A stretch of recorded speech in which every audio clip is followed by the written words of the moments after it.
Hello, I'm theoliverpickard and welcome to beautiful Limousin, France. We're in Boussac Cruise today. The reason why we're in Boussac Cruise is there's a big car show and we've just turned up and we've been ushered into the VIP parking, which is very nice. And I've just had a bunch of people telling me that they've just watched the Gouzon French cars and French coffee video, so that's cool. We've just been told they would have liked to have put us inside, which is funny because I haven't even cleaned the car. I wiped the windows down this morning, that's all I've done. We're in a hosepipe ban, I'm trying to be good.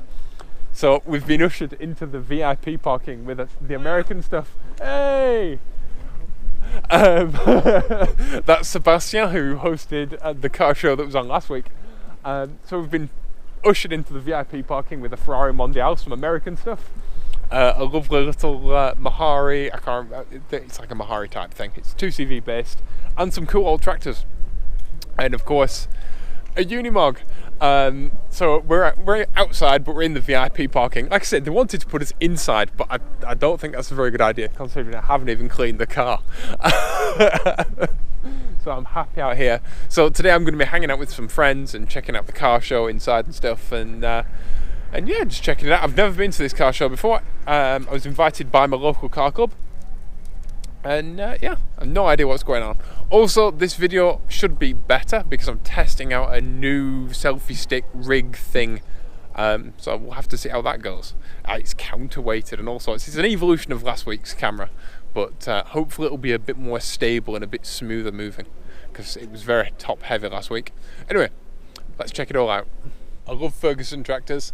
My dad's friend when I was a kid used to have one, and he used to drive it to work in summer. He didn't have a farm or anything, he just loved his tractor, and he lived in a normal village cottage and drove his tractor to work.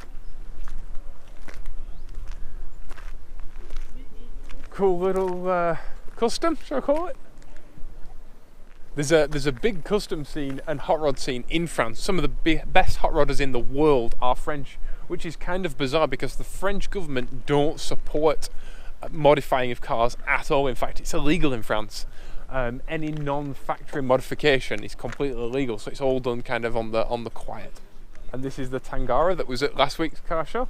Like I said, it's a lot like a Mahari. It's very cool. And a little 308 GTB. Lovely, nice colour. And a big American thing. Is it? I don't know what it is. Cadillac thing. That is a big car. Like it's a long walk around that. It's huge. 1, 2, 3, 4, 5, 6. That is a boat. It must be hilarious when they get stuck in a village going over a bridge in that. This thing is huge. It's an absolute boat. Just look at it next to the Ferrari, right? The Ferrari's a big car. I mean, I've seen Ferraris get stuck in French villages before. And that thing is just massive. It's a yacht. It's not a car. It's huge. Alright, it's very windy, so let's check out what's inside. Other stuff will turn up as well, so we'll come out here a bit later on, find out what's going on.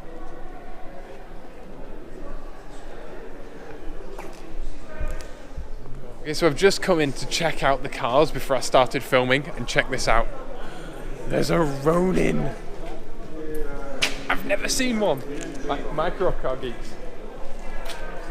Look how tiny this thing is. She's so small. It's so awesome. Look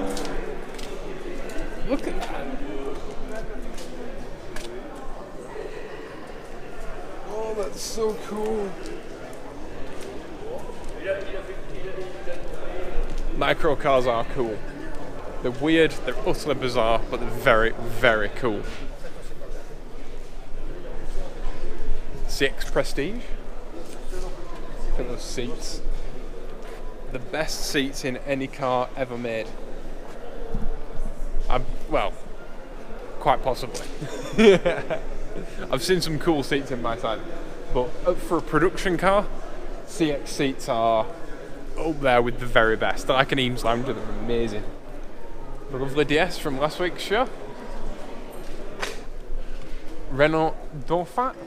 If you don't know what a Dauphin is, it's a rear-engine, rear-wheel drive car made by Renault. And after the war, Renault made a car called the 4CV. If you've seen any of my videos, there's a couple here, so we'll no doubt bump into a couple of 4CVs. But basically, they made a car called the 4CV, and then people wanted a slightly bigger car because a 4CV is teeny, teeny, tiny. So they stretched it and created the Dauphin, or Dauphine, and it basically means dolphin in French. I think I've done a video with an Ondine before, but this is a Dauphine. And they're cool. But they've got a swing axle, a lot like an early Porsche or a Beetle, so they can be a bit scary in the wet. Little towboat. Renault 21. Renault 21 Turbo, so not a Quadra, not four-wheel drive. It doesn't have the arches on it. Awesome little square light. Ooh, I love square lights. This was at last week's Cars and Coffee as well, and it's mint. It's like super mint. Like, I didn't even wash my car this morning, and this is all polished and beautiful. And I'm terrible. The lovely Ami 6 from last week's video. Renault 4 Post Van, or Quattrelle. I actually, for a moment, I thought about getting a Renault 4 van when I was looking at Jolene. And the only problem is you can't get panels for them. So rust-free panels are incredibly hard to come by. Bits are difficult. And this is a Rodeo, which is like a Mahari, but a Renault. Another cool little square light. I love that colour. It's super 70s. The big Healy from last week. More 2CV6s. Ooh, top spec Dauphin.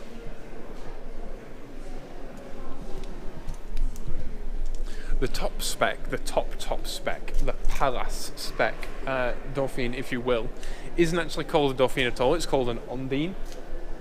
But that's very nice. That's kind of the top spec of what was called the Dauphine. And a 105 Alpha, 1750.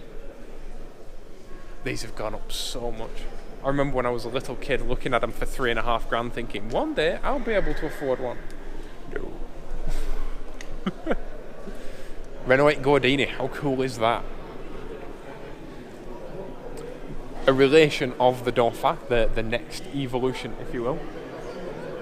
Super, super cool. They also have a swing axle, and the way they get around kind of scary handling with the swing axle is to give them a ton of rear camber. Renault 12 TS.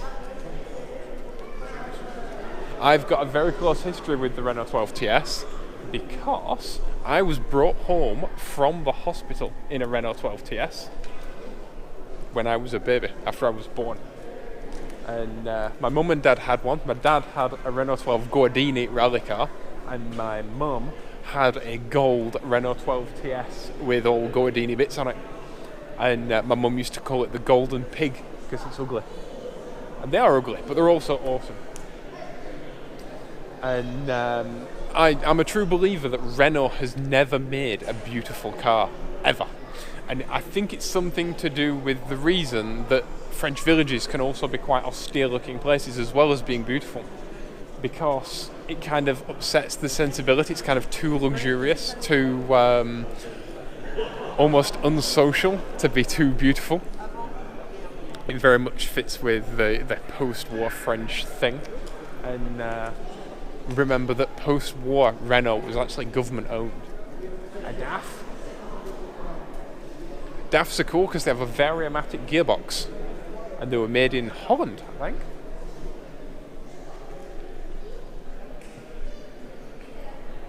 Super, super cool. Same engine.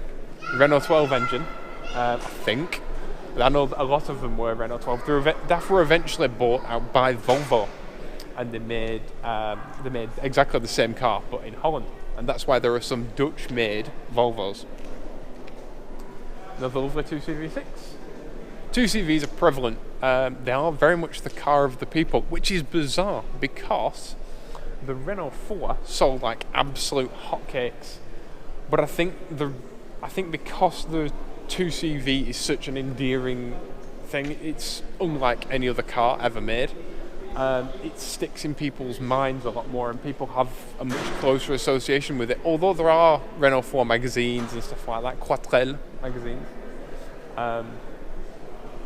This is another local car to me. Oh, he's cleaned it up. So pretty. I love a good MGB. The French are massively into British cars and British sports cars. Volvo 144.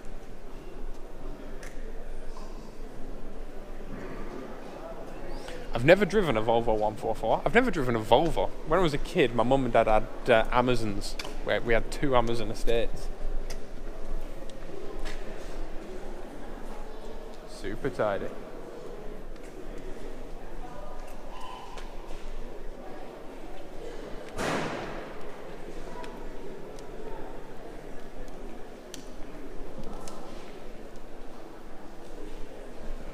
Peugeot 204. Peugeots are massively underrated little cars in my opinion. Renaults and Citroëns tend to get all the love, but Peugeots can be like super tough, but can be slightly boring. But they don't get the love as much as kind of Renaults and Citroëns do, and I don't know why. You know, parts are really hard to get for them, and the 204 is a front-wheel drive transverse, and the engine's tilted back, and you can't fill the engine up with engine oil when it's jacked up, otherwise it just drips out the engine breather at the back. Cool two-tone 2CV6. Mahari. So I finally know what this is. It's a Renault AG. I saw this car at my local 2CV festival. Yes, my village has well, not my village, but a village near me has a 2CV festival. It has a little plaque on it now. I saw it at my local 2CV festival thing. I had no idea what it was.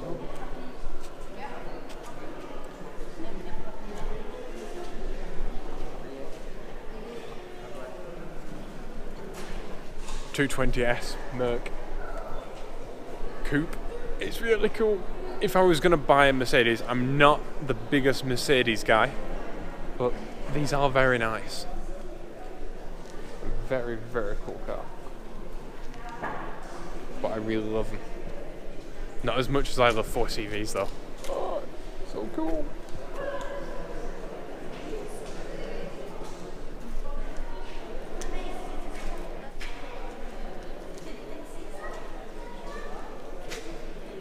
Lots of you had very nice things to say about this this Ami 8 from last week.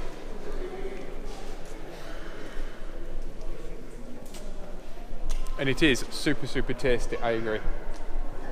It's very nice. They're a bit forgotten about our Ami 8s. They don't get the prices of 2CVs. They're a heck of a bargain. Renault 4. And a Caravelle. Is it Caravelle or is it Floride? It's a Floride. I recommended the Floride in my soft tops video.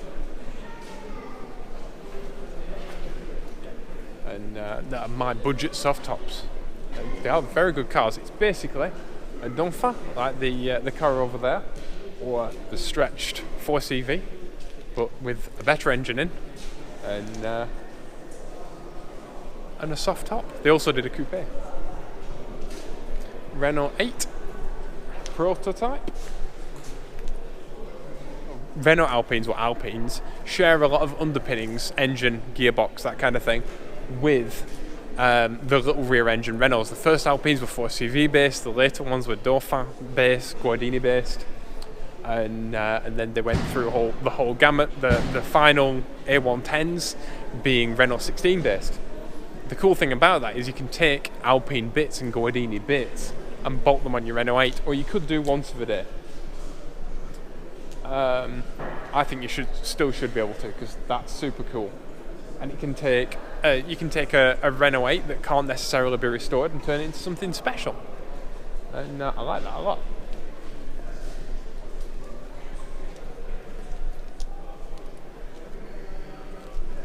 I love the tape deck. A lot of people won't like it because it's modified, but I truly, honestly, I know that some stuff can't necessarily be returned to original. And in that case, why not celebrate it still instead of letting it rot away and turn it into something awesome? So this is the same year as Jolene. I wonder if it's an ANAC. No, it's not. Super cool little 63, 64. There'll be a note on the front of what era it is. Coffee, no sign. I need to find the owner and talk to him about 63, 64s. I'm a giant nerd. That's cool though. Oh, I love it.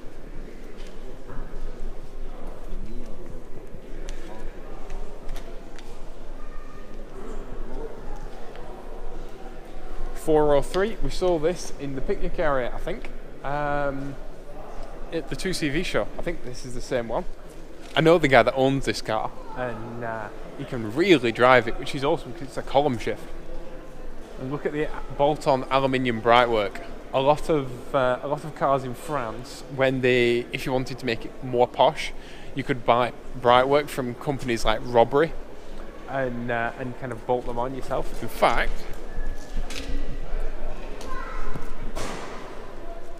I think you'll find that says Robbery.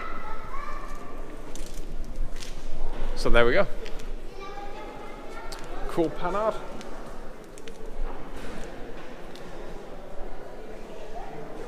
Panhards don't get the love they deserve. So a Panhard is an 850 twin cylinder, not related to 2CVs, although Panhard was bought by Citroën in the end. And this little girl is so aerodynamic, she can do 90 miles an hour. And she's one of the final Panhards that were made.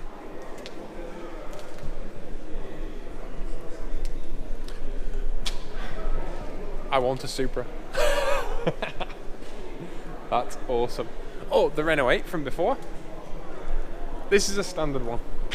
There we go. And of course, a Diane. Oh, she's pretty. I love a Triumph. I was actually looking at one for sale the other day, not in this condition. One that looked like it had been in the hole at the bottom of the sea. That's so clean. Oh, so cool.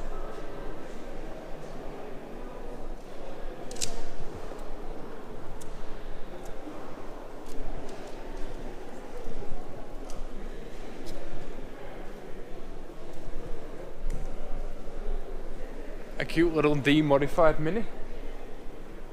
Aww. Simca around there from the Cars and Coffee the other day. 4CV. Ooh, Juve Quout. I've found your car, Walter. A friend of mine wanted one of these for a very, very long time.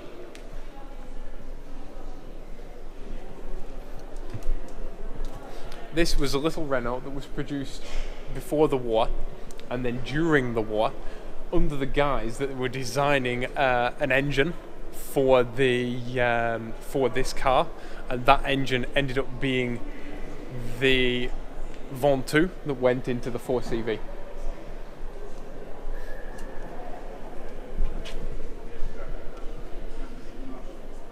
Nationalized Renault. Renault went from making cars like this, which is front-engined rear-wheel drive, to this little 4CV, which is rear-engined rear-wheel drive, and dramatically different from anything Renault had ever done before. And it's often postulated that because Ferdinand Porsche happened to be in prison during this time because of war crimes, and Renault was taken over by the government, it's often postulated that Ferdinand Porsche had something maybe probably to do with the design of the 4CV. So it's quite possibly Ferdinand Porsche's last and one of his greatest designs, because this car, and I'm not doing down the Renault designers that also worked on it, but this car was the first French car to sell 1 million units. So it's a very important little car in history, and I love the 4CV. I really want one. I really want a 4CV rally car, like historic rally car. Little singer. The French love British cars, absolutely adore them, and there's more passion sometimes for British cars than there is for French cars in France, which is a bit weird. This is one of my personal favourite cars ever, the Peugeot 202, just because it's so flipping Art Deco. And you may notice you can't see the headlights. The reason you can't see the headlights is they are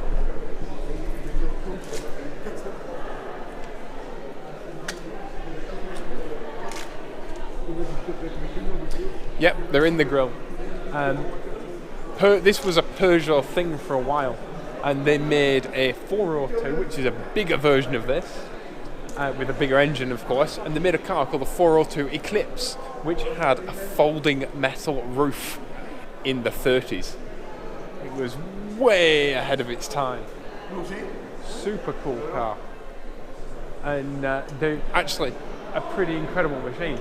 Now this one's a hardtop, so I think it's one of the last ones. Oh no, it's got a sunroof.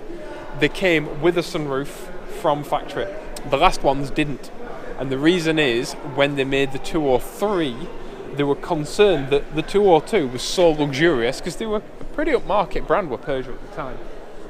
They were concerned that the Peugeot 202 was so good, and that they made a car that was so good, that no one would buy one.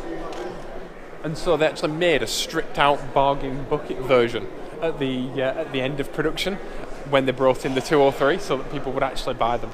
And this little scamp here is a Rosengard. If you don't know, Rosengards are basically an Austin 7. It has a different crankshaft than a standard Austin 7, but yeah, Rosengards are basically Austin 7s.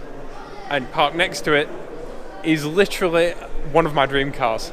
I have geeked out about this car since the moment I arrived, because it's an Amilcar. I utterly, unequivocally adore the Amilcar. If you didn't know, Amilcar was the first company to properly sort out front brakes. If you look at cars from the early 20s, racing cars specifically, they don't have front brakes. And the reason they don't have front brakes is because they were cable powered.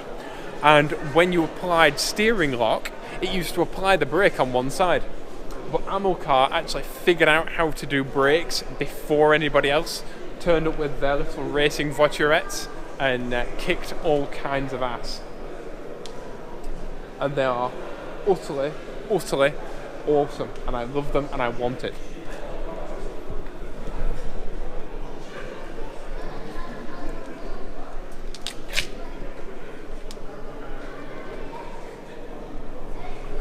I don't know whether I'd fit in it, but I want it. It's tiny. I love pre-war cars, but some of them are incredibly small. I really love this. I'm going to have to track down the owner and talk to them about this, because oh, she's awesome. Absolutely awesome. Citroën AC4 XL. Check out those big Marshalls, they're cool.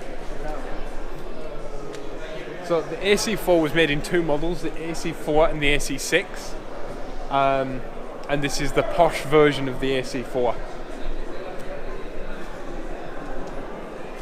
No suicide doors, no. Check out those door handles. They're like the knocker on a Victorian house. And bags of room.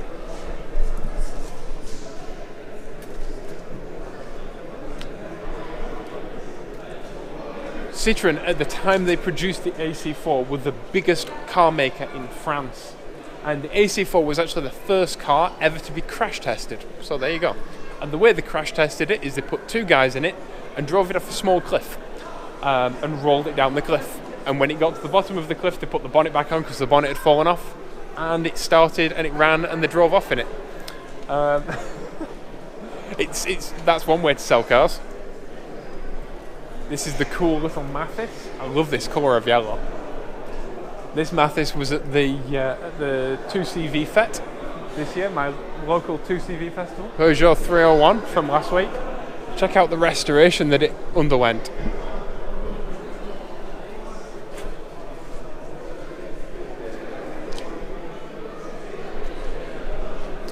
I love it when people post pictures of their cars during restoration and stuff. It's awesome.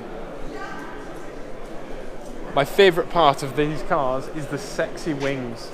The way that the wings connect in the middle, like the grille was pushed into the molten car. It's beautiful. We didn't get a proper look at this last week. I need to get better at showing you guys the details.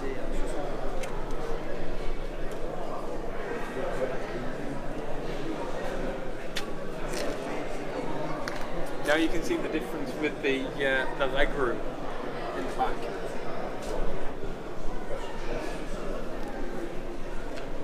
The Renault from last week, I think this is all original. I love restored cars, but all original cars are just awesome as well. It's a difficult balance. Tombeau, DC. I had a conversation with someone yesterday about veteran cars and the fact that veteran cars need to get out there more and need to be driven more and need to be seen more by people, because it's the only way anyone's going to fall in love with them.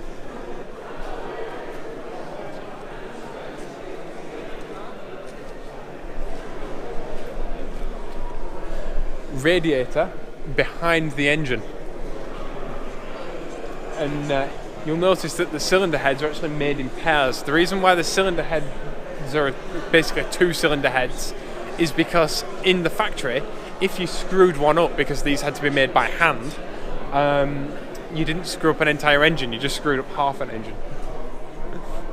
A lot of early cars have the cylinders kind of wrapped in the cooling jacket by hand. It's actually like brazed around the cylinder is the cooling jacket. Very bizarre. Right, let's go check out some motorbikes and stuff. I tend to gloss over the motorbikes because my knowledge of motorbikes is nowhere near as encyclopedic as my knowledge of cars. So you'll have to forgive me to a certain extent. Like, I know the Kawasaki Triple was once the fastest motorbike in the world and they're all floppy and stuff. And okay, cool thing that's Citroën related. That I can do. The CX500, Bertone once made a prototype, I think it was an AMI 6, with a CX500 engine in, from a Honda. So there is, or was at least, at one point in time, a Honda powered 2CV. I actually own a black and white photo of it, and of the engine, and it mated to the gearbox and stuff, but that's as much as I know.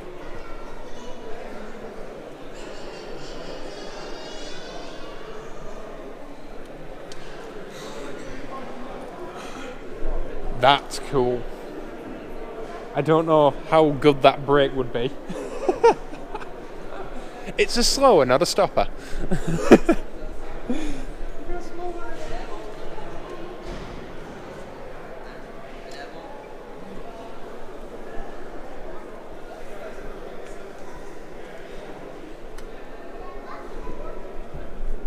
I love how it has exactly the same, I think this is a Terrot. I love how it has exactly the same headlight lens and stuff as a 2CV.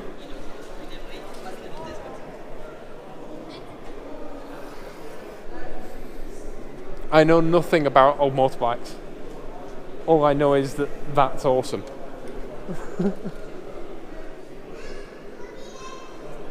Super cool, but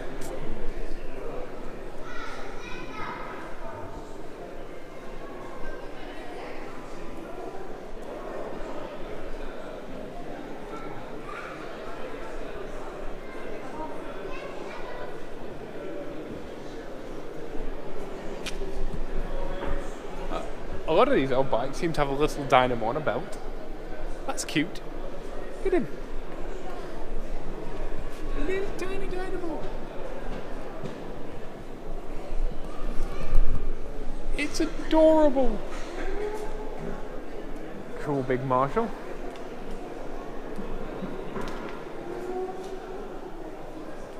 Another Terrot.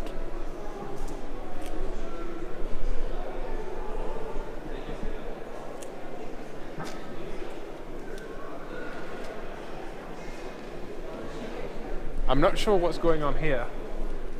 Is that clutch and 2 brakes?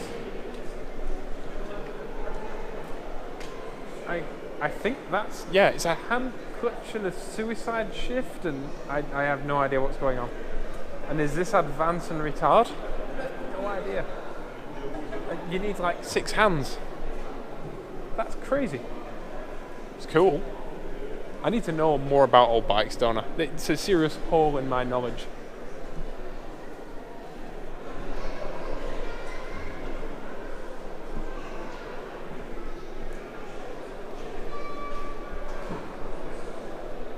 In today's video, Oliver sucks at knowing what things are. BSA? Golden Flash. Cool. My grandfather had a Bantam once. Or a couple of Bantams. Something I will never understand at shows is the dressing up of cars to make them look like the barn finds. You see it a lot, and it's weird. Crusty Solex. Cool. I would also like to draw your attention to the fact that this place is like a cattle market, hence the pens. And check out the 2CV wheel hose holders. That's cool, isn't it? Grey Charleston.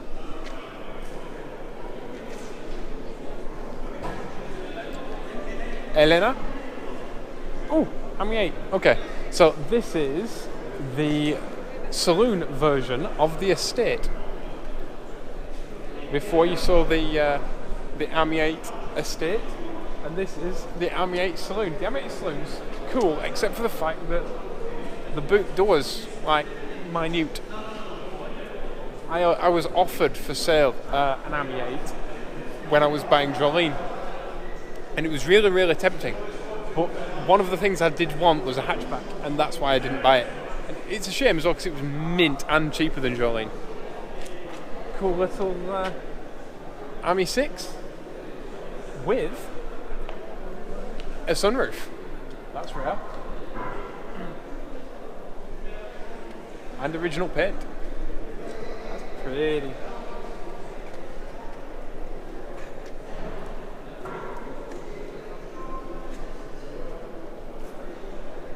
Hey, Green Mahari.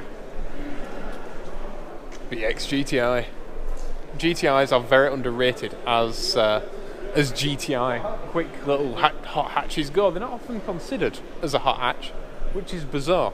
My grandfather had a BX GTI at one point, a 16S, and he drove it for a week and then sold it because it was too fast for him.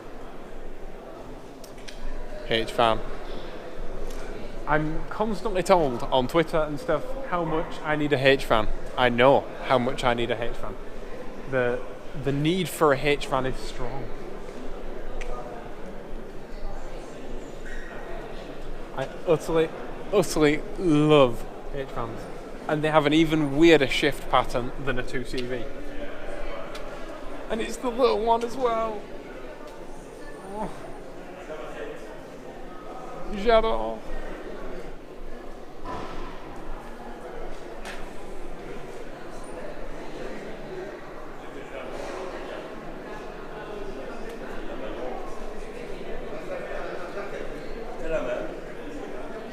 AK250? AK250 is a rare. I think this is the 435 version. AK250s are really rare now. Like, vans have a much lower survival rate of any car than the car version does. But being the small engine van, they were 2CV vans were cheap at the time. So to be cheap enough to buy the really low spec, really cheap small engine van is super rare, but awesome car and the perfect first 2CV in my opinion. GS Palace, and it's for sale. I don't need a GS. I don't need a GS. Stunning DS. My personal favourite are these early, not the 4 light, but the single light DSs. I love them. Gold.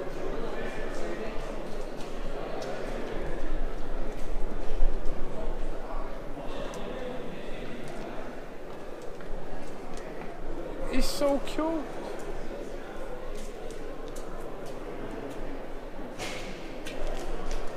Little lemon.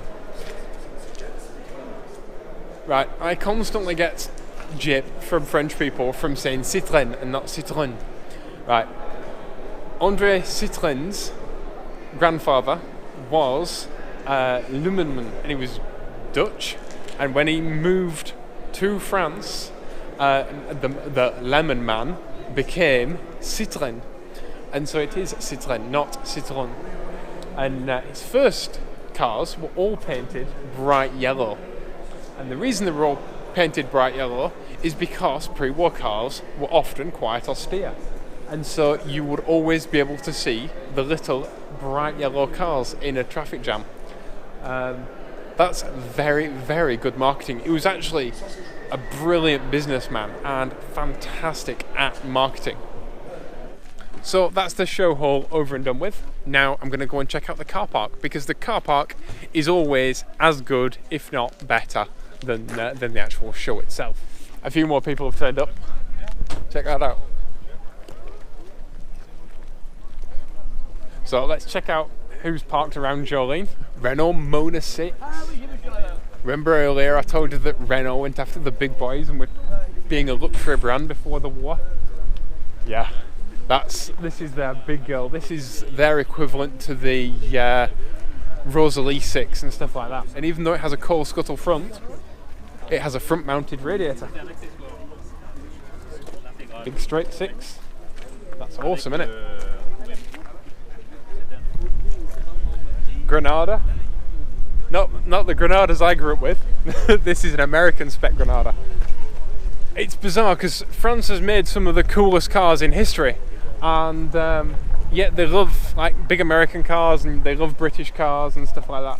That's not to say that cars like the DS get overlooked, but there's as much love for kind of this kind of stuff as there is for 2CVs or anything else. Fuego.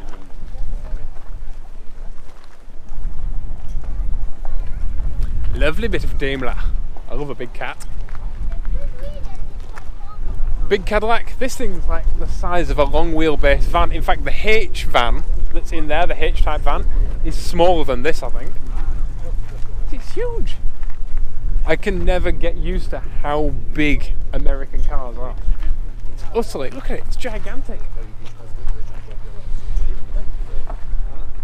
And I think it's utterly hilarious that these things manage to get around small French villages.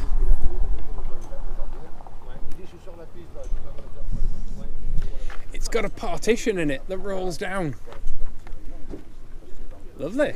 That's super cool.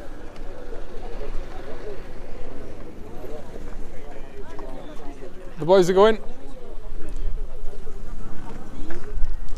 From weird American stuff to something I actually know something about.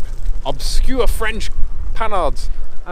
This is a CT. This was made just after Citroën took over Panhard, and it's still 850, but it's more powerful, and he's proudly got 100 miles an hour displayed on his windscreen. Super cool cars though, and check out these wheels, right? The drum brake is an integral part of the wheel. The rim just bolts onto the brakes. That's awesome. Another gorgeous traction. There's no shortage of beautiful traction events at these things, and I kind of sometimes feel like I overlook them. Look at those Marshalls. I adore tractions. They're absolutely fantastic cars, and there's a million different variations. There were even some made in the UK. There's 4-cylinder ones, 6-cylinder ones, and they are awesome. I could devote an entire video just to traction events of French car shows. Big bet. They're a cool looking thing, aren't they?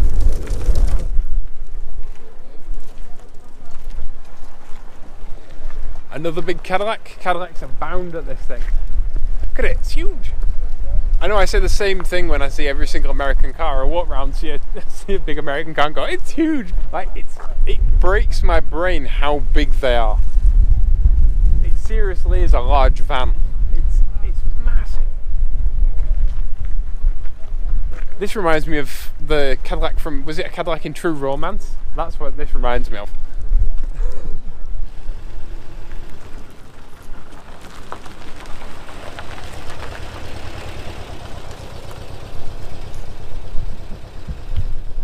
That's cool. I've just had my lunch and this has just turned up. Check this out. A gorgeous splitty pickup. Dismount my microphone because I can't. That is utterly gorgeous. Lowered, torque thrust wheels, spotlight on top. That is really pretty. Pretty car. Custom wood floor inside. That's cool. One sort of car that's been massively lacking on this channel is Japanese, and I'm about to fix that because check out this Celica. How nice is that?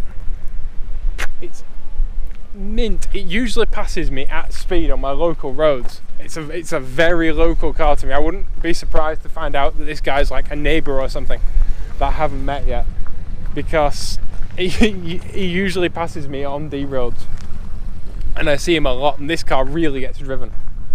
That's awesome. You don't see a lot of classic Japanese metal. It tends to be, you know, British stuff, some German stuff, not a lot, unsurprisingly, other than Porsches. American stuff, a lot of British stuff, and some French stuff, but not really Japanese. I don't think they were massively popular here in period, and much like a lot of Japanese stuff in other countries, it just hasn't survived. Whoa, Wagoneer. There's some hipster points for you. Jeep Wagoneer. But this just shows how big it is, because there's a rather large van next to it, and it's the same size. It's huge. I do like Wagoneers, but they're very American. The realities of driving this thing on the local roads must be interesting at times. If you meet a tractor who reverses.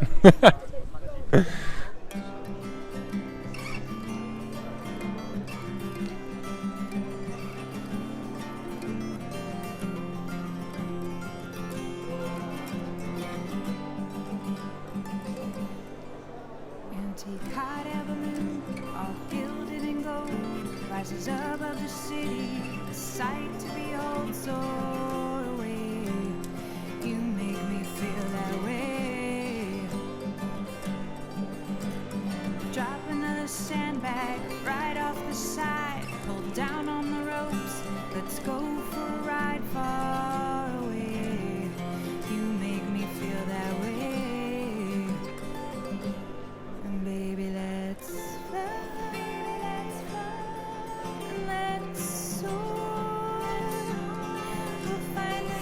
Between what might have been and what happened before. Baby, let's fly so far away. We'll fill the space within what might have been with what happens today.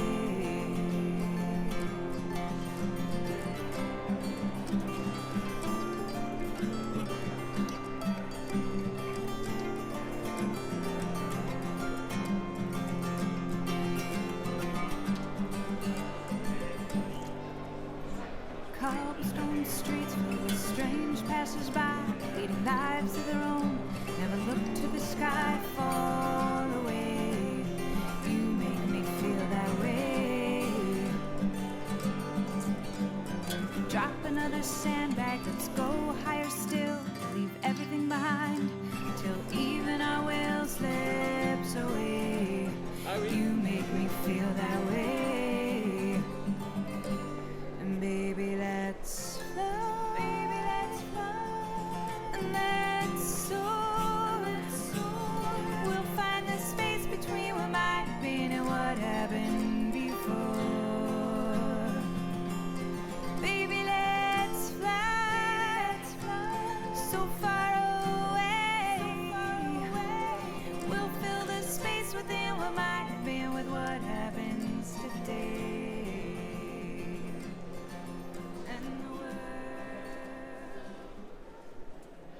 So that's about it from Boussac Car Show. It's amazing how different formats of car show can be. You know, this car show just being indoors is a very different atmosphere. So thank you for watching. If you like this video, please click like down below. It lets me know that you've enjoyed the video, but it also lets YouTube know so that they can, you know, get other people to watch this video. If you want other people to watch this video, please share these videos with your friends. Anyone who you think may be interested in these videos, please share them. If every single person that watched these videos shared them, then, you know, we'd be at 1,000 subscribers tomorrow, and that would allow me to make more videos and do more cool stuff. So, you know, you guys helping me by spreading the word also helps me make better videos, more of them, and like I said, helps me massively. So thank you all for your support. Please be awesome to each other. If you have any comments, please leave them down below, and I'll see you all in the next video. Bye bye.